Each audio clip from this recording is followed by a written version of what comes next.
त्याने पिढा वाढेल. ज्या रसाचा असतात त्या ठिकाणी पिढा वाढावा. जे रस आपल्या पोटात गेल्यानंतर त्या रसानं आपलं शरीर आणि विकारायचं असतं त्या ठिकाणी तृप्तता होते.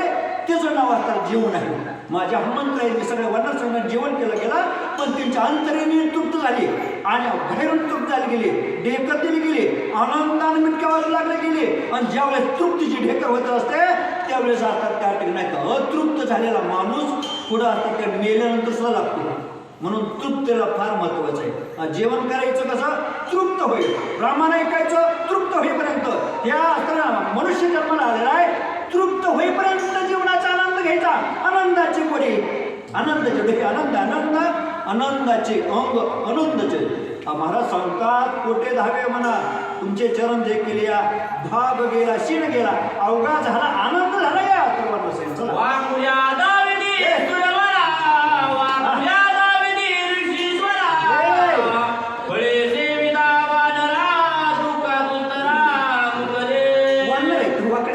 लहान मुलं असतात त्या ठिकाणी तोंडात घास घालतात नाही गेलं नाही असतात त्या वाकडे दाखवा. लहान मुलं माकडं एकच.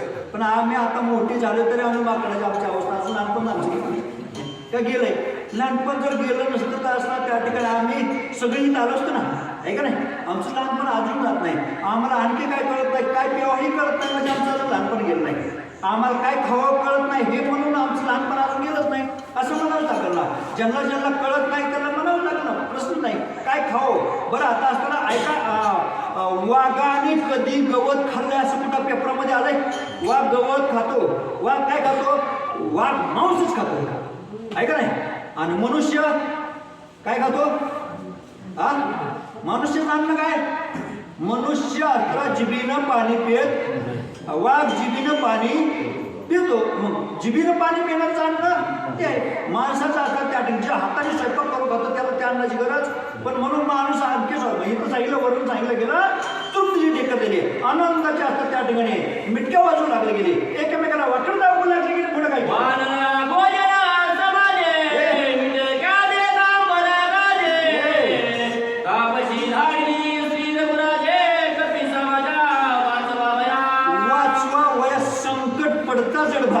आठवावा स्त्रीहरी मग होऊन दिशेन आड घाली सुदर्शन.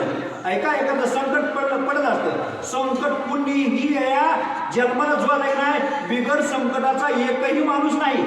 मला आता मी चांगला आहे असं म्हणणारा कोणी माणूस नाही.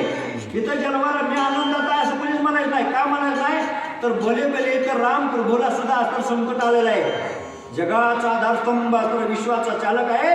पण प्रत्येक जन्मला की असतात त्या संकट पुढे दारामध्ये उभा आहे. आणि त्याच्या पुढे सांगा भगवान श्रीकृष्णाचा जन्माला आला आणि जन्माला बरोबर असतं बंदिशाळीचा आता कारागृहात जन्म झाला माझ्या.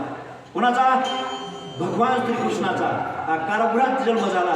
आणि कारागृहात जन्म झाल्याच मागं शत्रू लागला की ह्याला उचलायचं आपटायचा मारायचा.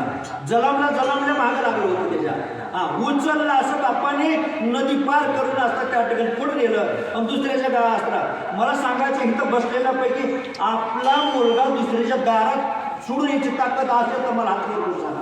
लहान मुलगा आपला असतात जर एखादा नातू असेल कोणाचा मुलगा असेल आपला लहान वयाचा जन्मलेला 6 महिन्याचं बाळ दुसऱ्याच्या दारात सोडून येण्याची ताकद जर कोणाच्या हातात असेल तर सांगा मला.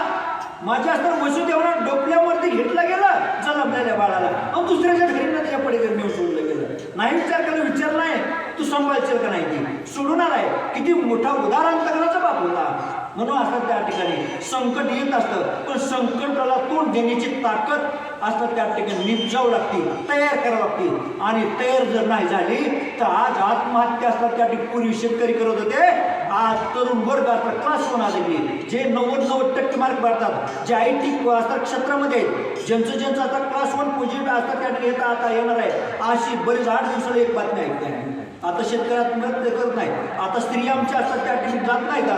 पूर्वीचं पाठीमागचं 15-20 वर्षाच्या काळाच्या पाठीमागं फक्त काय मिळायचं अमक्या असतात सासरी नांदणारी होती आणि तिला जाच होता आणि ती आता अमक्यानं उडी टाकली कुठं काय ते आता नाही राहिलं. आमचा जाच संपला गेलाय आणि शेतकरी संपला आमचा सदन झालेला आहे. फक्त आम्ही मरतोय कोण तर ज्याचं चांगलं विचार आहे जो उच्च टोकाचा आहे आणि तोच आज मरण पावला गेलाय मरण पावतोय.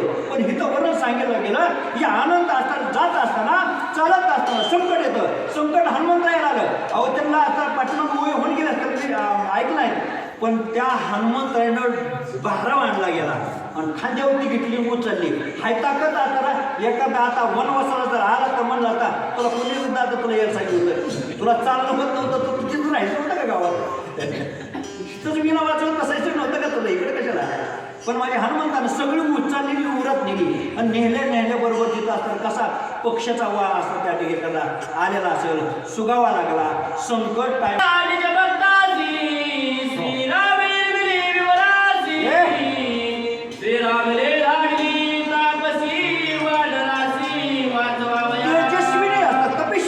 असतात त्या ठिकाणी कोणी पाठवली गेली? अहो तोच व्यूवर तयार करायला ती संकट पाडणारा तोच आहे का नाही?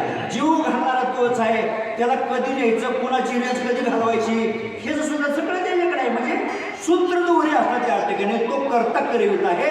आणखी याच्या पुढे जाऊन सांगतो की किती त्या वृक्षाची पान हली त्याची सत्ता राहिली अनंत. मग कुठे त्या झाडाचं पान सुद्धा हलवण्याची ताकद माझ्या आता त्याकडे. म्या बोलवल्या वेद बोले, म्या चालवल्या सूर्य जळ, पृथ्वी बैसला न सांडावी, समुद्र रेखानं ओलांडावी, पृथ्वी भार व्हावी हे आज्ञा माझी. आज्ञेनं राहणारी सगळी पंचमहाभूत आहे माझ्या रामाचे आहे. मग त्या राम तयार करायला युवर राम, तीर्थ पशुनी नेणार राम, पक्व फळं तयार करायला रामच आहे. आताच्या दिवसामध्ये आंबा पिकलेला मिळणार, पण पिकवायची ताकद माझ्या रामाची आहे नाही. आमचं आता त्या फळ कुई लावली की महिन्यात आता आंबाच फळ येते ना. नसर गेलं तर कोणाची ताकद आहे? आमची नाही ताकद. आमचं लावायचं काम आहे, पण फळ यायचं काम ते जाई ना. मग असा करता करायचा माझा राम आहे असं बोलायचं.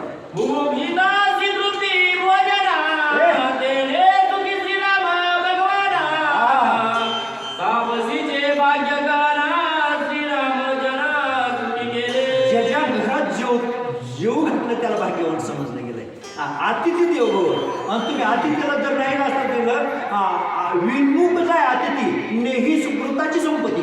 म्हणून अतिथी दारातनं विणमुख जाऊन द्यायचा नाही. भले त्याला आता अर्धा ग्लास नाहीच काय द्या, त्याला तांबर ग्लासभर पाणी द्या, बस.